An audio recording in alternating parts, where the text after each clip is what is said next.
وبجهود أبطال مديرية الأمن الاقتصادي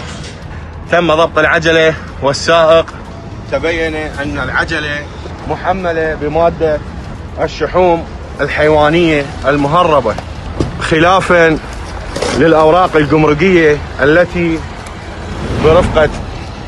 صاحب العجلة، والتي تبين أن الحمولة هي لبن شنينة،